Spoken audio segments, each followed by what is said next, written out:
around going, where the hell are all the kids? Yeah, Did you ever notice that? Well, because it's more policed. The first time I ever went to a nightclub, I was 14. But still legal kids. When I say the kids, I mean the guys straight out of high school.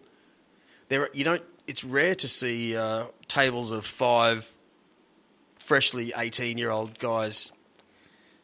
Do yourself a favour the next gig. Well, where the hell is I'm everyone? hearing what you're saying. Yeah. And I think I have an answer for that. Is that this is the best behaved, and this is a catch-22 scenario here. This is the best behaved group of youth that I've ever seen in my life. Because for the last 20 odd years, I've been working in pubs, but not only I haven't been working behind a bar. I've had the bird's eye view. Yeah. So I've seen it all. Remember Swell in Burleigh? Yep. We used to joke that place. Me and Paulie Atkins were talking about Paulie before. Yes.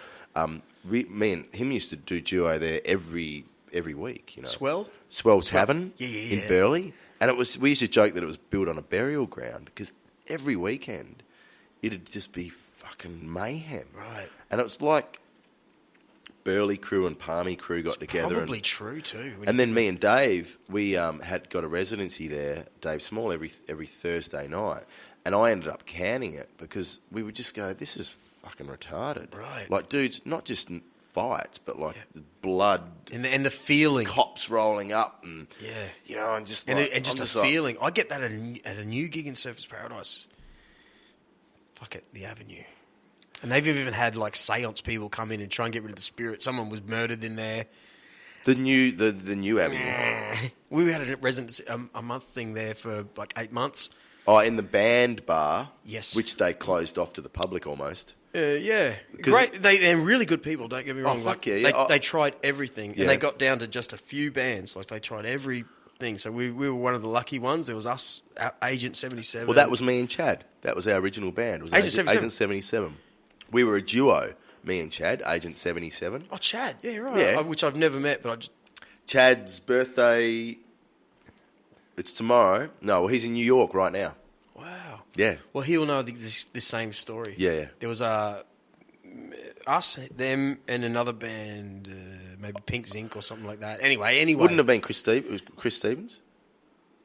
Who's he? He's Brisbane guy, solo artist. Who used to play at the Old Avenue? No. Well, they just put a word out to all the bands. Like, we're a 5-piece. Yeah. He had a 3-piece. Oh, you're talking about... okay, so anyway, New Avenue. Yep, but more to the point... Yeah. You're probably right about Swell. There probably was some bad shit that happened on that site because there's some of those rooms you go, I just feel creepy, and I can't imagine coming here and having a great time. I just feel like... And again, that's where I sit on the fence with the spiritual, the ghost thing almost. It's like you just... Yeah, exactly. And that's the New Avenue. I played there a few times a little while ago. You know what? I just can't feel Surface playing in there. I really enjoy playing at the House of Brews. Yep. That's something different. But a lot of the other places, I don't know. I played for a bit up at the other place on the front there. I won't stop mentioning names, but sure. And it was just like, man, this is weird here. You've either got very obvious fucking criminals, and then tourists, obviously. Then families rolling in thinking they can get a good meal, and all of a sudden there's like just weirdness fucking happening, so they've got to bail. The only time we do good in Surfers is if I openly say, "Where are you from? Where are you from?" And it would like create the party in the room, because it turns out, wow, we've got 4 people from the UK here. And on different tables. There's a group of Melbourneites. Yep. That was a legitimate line. Because Surfers is you're right, man. It's a weird place. Well, it's still too socially eclectic. So it doesn't have a place anymore. Whereas probably 20 years ago, it had a place it was a tourist destination, and then you had little pockets like the Drink and a few of those places that had their nights and so on. But now it's just like it doesn't know where it's at. No, and you don't get a lot of Gold Coasters going there. No, well, I tell people I'm playing at House of Brews, and they say, "Where is it?" Surfers. Oh, fuck, I don't want to go to Surfers. Yeah. And I have to go. Hang on a minute. This place is really cool, and it is. It's like it seems it's this pocket for It really is too. Yeah. But other than that, it's still like there was Melba's for years, which was which was Melba's. And Fiddlers is a nice thing. Fiddler's Green over the road from Melbourne. Any Irish bar. Yeah. That's pretty cool. Yeah. But again, it's kind of like you walk in there. Say someone like you or I would walk in there, and I don't feel at home. Whereas I like like I like Northern New South Wales and Southern Gold Coast. Anywhere past Nobbies. Yeah. And went to what's the rum bar in Nobbies? Canvas Wallace. Yeah. Yeah, that's really cool there. Yeah. You know what shits me at gigs? Those TVs. How many times do you play? It's the better the gig, the more you're playing opposite a huge TV, and I can't stop looking at the stupid thing. I've sometimes found myself when I've played at, say, Fish shows like that, for example. They've got a lot of. It's one of the last bastions sort of covers gigs that I do, And I've actually found myself. So if the cricket's on or something like that, and I've found myself playing this thing just by myself, and I've forgotten what I'm doing. That's how ingrained some of these songs are in my subconscious. Yeah. That I'm playing and singing. 100%, yeah. And just watching. Yeah. And my mouth's moving. It's coming out with words. I'm doing the guitar, all the rest of it. But I've actually, and then all of a sudden I'll snap back and go, fuck, hang on a minute. Because I've done that song literally thousands of times. And so it's subconscious. Yeah. And that's what's brought me now to this era, I guess, or this new level for me, whereas I've actually been doing a little bit of landscaping during the day. I started up a landscaping gardening business. Nice. For the sole reason, it's all music-based. Anything I do has got to do with fucking music, right? And for me, what I wanted to do is just get a little bit extra coin to supplement removing a couple of scenarios that I didn't want anymore. But then, knowing that I wanted to, because it's a form of meditation. So for 15 hours, I can't do any more than that. I don't have time for it. So for 10, 15 hours a week, I can meditate, mainly with Joe Rogan podcasts, cool. And enrich what's going on for me and progress what's going on for me, and then so I can think more heartfelt about music and I can move forward with my music rather than having to slog it out 5 nights a week, ringing some 25-year-old fucking bar manager who couldn't give a shit about me, really, going, hey, mate, how are we looking for August, September? Just... I agree, man, because I've always been that guy.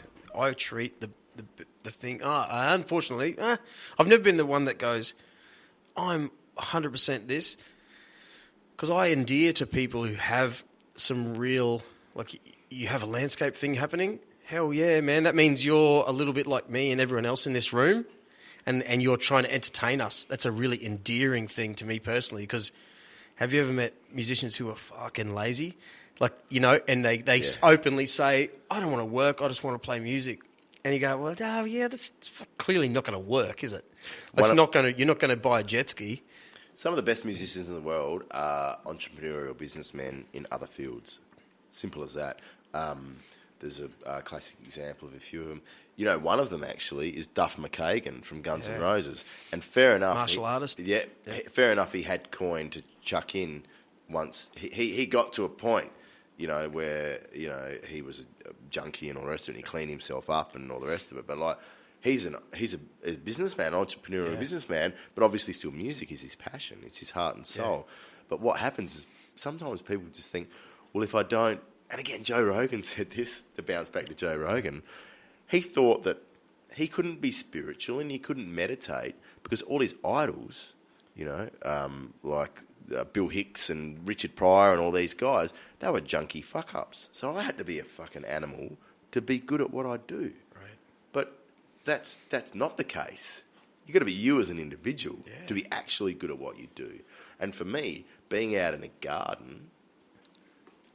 Being by myself, because most of the time I'm not by myself, for only we're talking fucking 15 hours a week, which isn't much, and and thinking about and processing about my life and what I'm doing in life and where I'm heading and what I need to do to change this and this and this and this and appreciating, be a better man, that's important.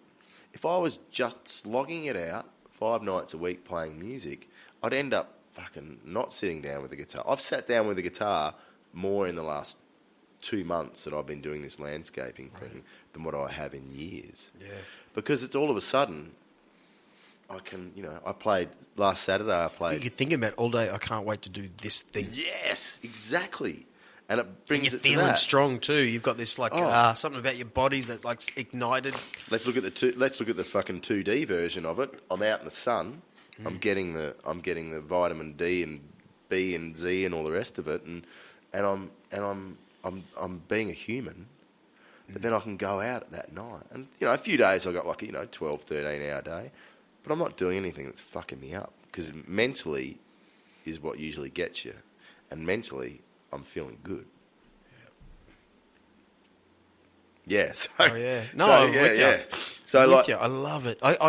So that's what's going to set me up for Great. this CD that I'm wanting to do. Is it like? Who can argue with a guy who's creating a CD? You want to get a band together. Imagine if someone was to call on you and say, "Hey, mate, I'm putting this thing and I want you to play guitar," and you'd instantly probably go, "Yeah, hell yeah, thanks for the offer. Who are you?" Yeah. Right, but then when you actually start working on the thing, you realise that this person has a legit bit of hard work that they do during the day. That's a fucking great thing. It makes me like the new bass player in our band, a mobile motor mechanic, and a fighter. He has gone to China to fight Taekwondo. Like, you know what I mean? The other side of that, the bass player before that, I'm not going to say his name, cover band musician his whole life and just didn't give a shit. Well, it was just every gig sucked. It's what he had to do. He used to get a lot more money and all that sort of stuff. I was like, the reality of real people who are struggling but trying to do their best. It's a flip. The thing with being a musician, right, is, and this is how I look at it, is that it's a trade like anything else. You're a carpenter, you're an electrician, or you're a musician, right? But there's elements to obviously. It's still. Unfortunately, this is Australia. And we're not a particularly cultured country. We're cultured in pockets, but we're not cultured in we're not Italy or France or where it's like that's part of the curriculum almost, the culture, And so what makes it hard is that people don't look at musicians as tradesmen, or they don't put them up on pedestals. They look at them as being alcoholics or womenizers, party animals, all the rest of it. Oh, you're a muso. Bludgers even, Bludgers. Yeah. Oh, you're a muso. You mustn't earn much money.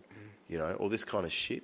And that's what annoys me because most musicians, good musicians that I know, for example, they've put in just as much time and effort to get to where they are in their trade and in their profession that what most doctors have. But it's just again, it's this party element thing that's happening, and fair enough, yeah, fuck. I've had a few parties every now and then over the years of being a musician, but it is a trade like anything else, And your trade is to, again, this is how I look at it. Your trade is to make people feel good. Your trade is not to be up there on stage and fucking be self-obsessed and be a rock star or anything like that. And this goes up the fucking ranks to U2 and Coldplay sort of thing.